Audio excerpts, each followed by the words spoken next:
Hi, and welcome to another edition of Awaken the World. My name is Garen, and today we are going to talk about human doing versus human being, and how human doing is not human being.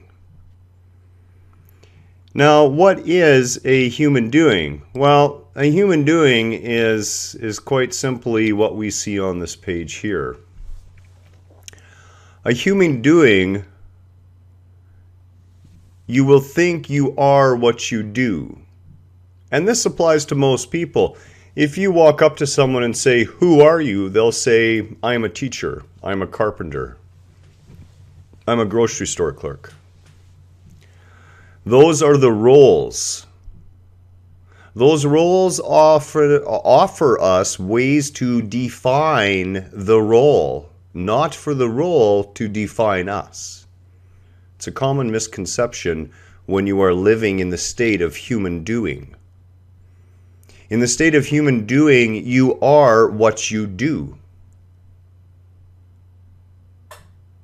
You measure yourself, and because you are in the state of doingness, you measure yourself by your success or failures.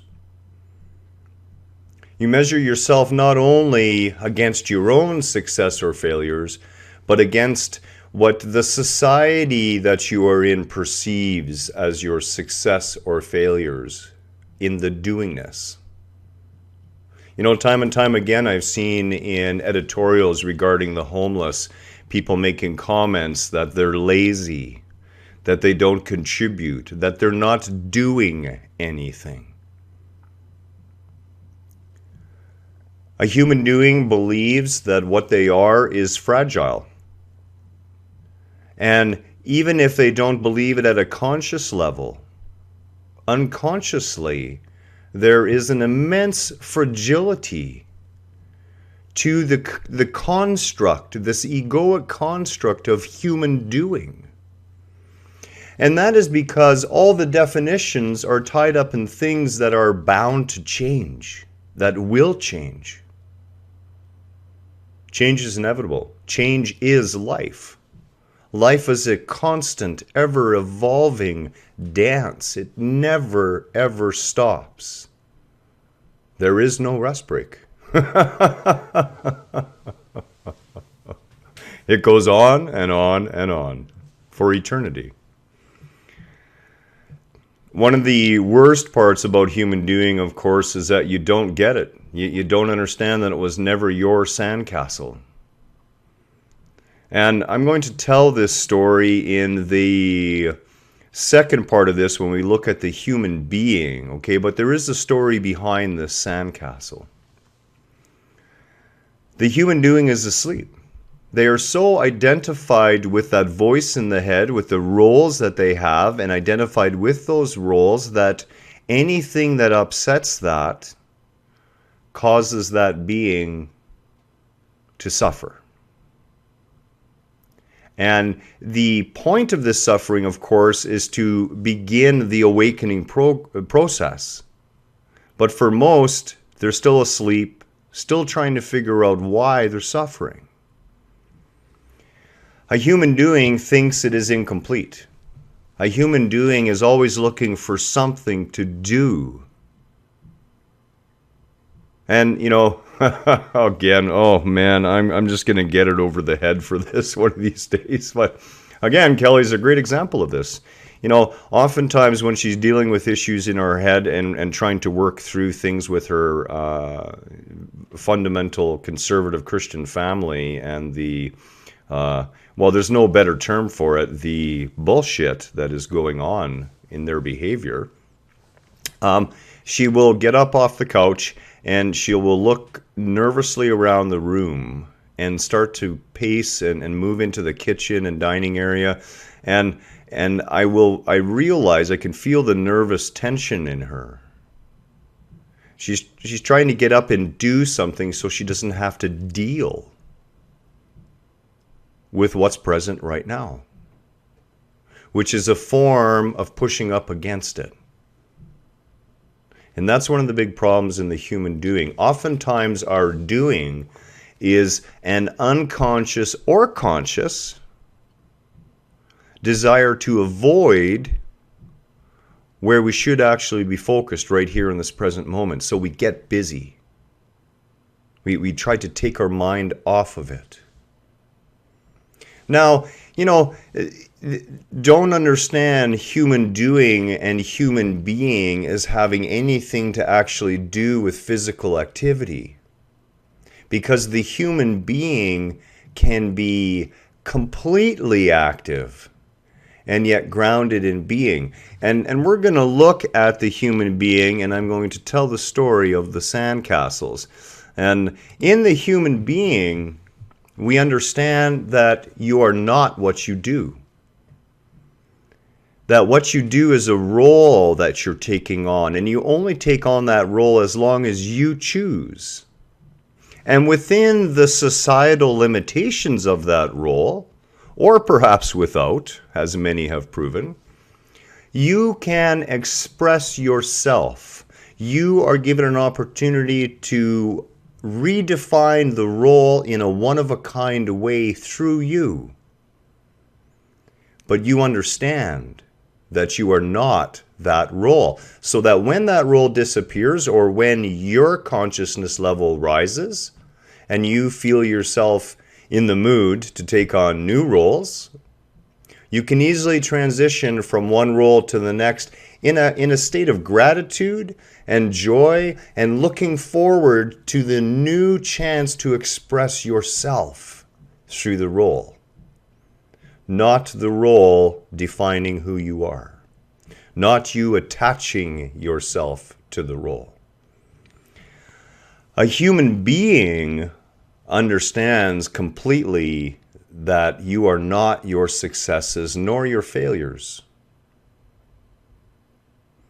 I believe it was Watt who went through 1,200 or 1,400 different filaments before he finally found the right filament that would work for the incandescent light bulb. And he said they were not 1,000 plus failures, but they all led to the success. In our existence, we really, the human being understands that success and failure cannot be measured in this physical realm. There is no failure. You cannot fail here. There is nothing you can do on this planet that does not assist and glorify and reveal the divine in every way. This is the glorious truth of the human being. Success, if there must be a measure of it, is measured in your ability to relieve the pain of others, perhaps. And there are no failures. The human being understands that it's all sandcastles, and that it all belongs to the infinite sea of consciousness. And I did a little article on this on a yoga website a number of years ago, and I had previously read the actual text, so it's been filtered down a few times and changed. And the gist of the story is this. There's a young boy on the sandy beach. He comes there in the morning with his family, and the tide's heading out, and he digs into the sand, and he's busy. He's focused. There are sandcastles to build. There are moats to form. There are drawbridges to install. And he works and he works and he works, and when lunch comes, his mother comes up and says, "Johnny, come for lunch." And he says, "Mom, I'll just take my sandwich right here. I'm too busy. There's too much to do. I've got so much to build." And this goes on all day. And in the twilight, in the evening of the day, the tide returns. And the boy, he jumps up and down, clapping gleefully as the water rushes in and washes away his day of hard work. No more sandcastles. No more moats. The drawbridges are all gone. And the child smiles and laughs at seeing the beach wiped clean again, ready for a new day, ready to build new sandcastles. Eventually, Johnny grows up and becomes a businessman. And John forgot about the beach. And now he spends his day building an empire, a financial empire. And in the twilight of his years, as the ocean comes back in, and the empire begins to crumble, he rants and he raves and he shakes his fists against the sky and against nature. And he bemoans all his old work as it falls to pieces in front of him in his dying years, forgetting that it was never his empire, never his sand. The young child is indicative of our higher self, the state of passive ego, of ego put back in its rightful place, where we understand that it all belongs to God. It all belongs to the sea of consciousness. What we do here is we play with the sand. You know, I said to my wife, going back a couple of years now, I said, you know, because we were going to start something up, and we looked into it, and we went and talked to the bank and a few other loans, development loans companies, and we had a whole bunch of negative response from it. And I said to Kelly, we're pushing too hard. The universe is trying to show us something. Let it go. Move on to something else. And she said to me, she said, how can you drop it so easily? And I said, it's a sandcastle. I never owned it. It's not mine. It's a sandcastle. The ocean would rather wipe that place clean again. Something else will come up on the horizon. There'll be a new beach, a new beginning, something that brings the fulfillment we're looking for. And this is part of it, actually, these videos. This is the true way of our existence, you know, when we understand that there is nothing that we forge that means anything down here.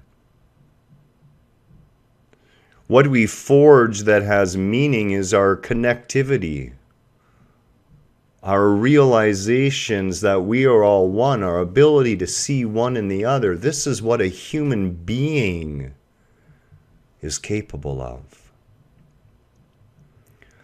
A human being is becoming more and more consciously aware. You're waking up. And that waking up, as I've talked about in the dark night of the ego, okay, and that was an Awaken Sunday talk. It's in the video list. It's very destructive at first. You know, it's hard to look upon that ocean wave as it comes in and wipes away our existing sandcastles, because we've forgotten that all those sandcastles belong to the ocean to start with. But we are waking up. The universe, that infinite sea of consciousness, is rolling a tidal wave over top of our lives. Why? To wash away all the things that no longer serve us in our new level of conscious awakening. This is a human being. A human being is unattached to the results. A human being does not concern themselves whether what they do is taken well or taken poorly. A human being concerns themselves that what they do is in alignment with their highest truth, their highest expression of being, their highest thought, their highest word, their highest self. A human being can be intensely active. And because they're no longer attached to the results, because they understand that indeed it is the sea of consciousness working through them, they become more efficient. Tasks are completed in a more joyous state, and there is never this attachment that says, I am what I do. Taking a look at the two lists, we can understand why being a human being is much truer to ourselves.